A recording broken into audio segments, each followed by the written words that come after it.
Tingnan ko ngayon ang mga halaman kung okay sila. Ayan guys, so hindi naman sila nadala ng bagyo. Sa kabila guys, tingnan natin guys. Ayan, nangayayat guys dahil maliit at kulang ang mga lupa. At saka guys, maraming ano yan, roots ng puno. Parang kinakain na yung vitaminan yan. Ayan guys. Okay naman sila. Buhay. Hindi na dali ng bagyo. Yan po guys ang inaalagaan namin dito sa barangay. Maraming kalat guys. Ayan guys. Ito pa guys.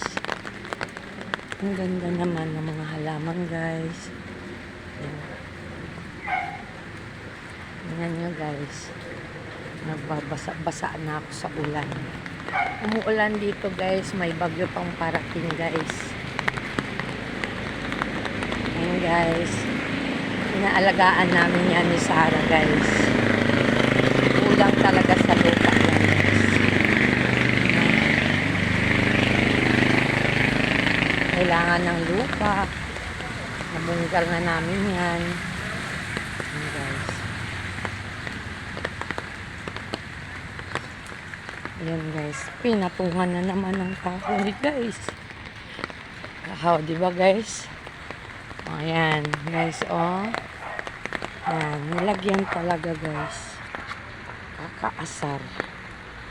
Gusto na nilang patayin yung halaman guys, oh.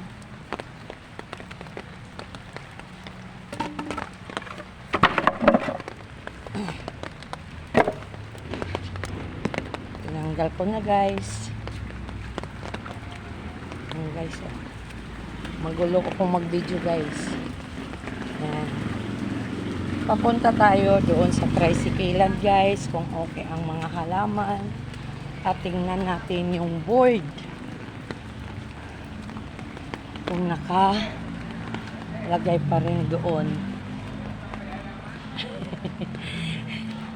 Ayan guys, okay lang sila.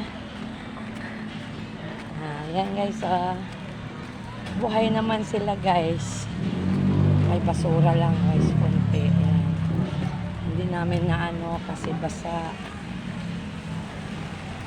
Ito na guys, nandito na ako sa tricyclean. Ayan guys, oh.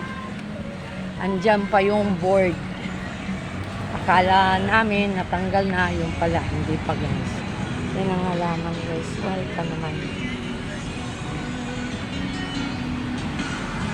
So guys.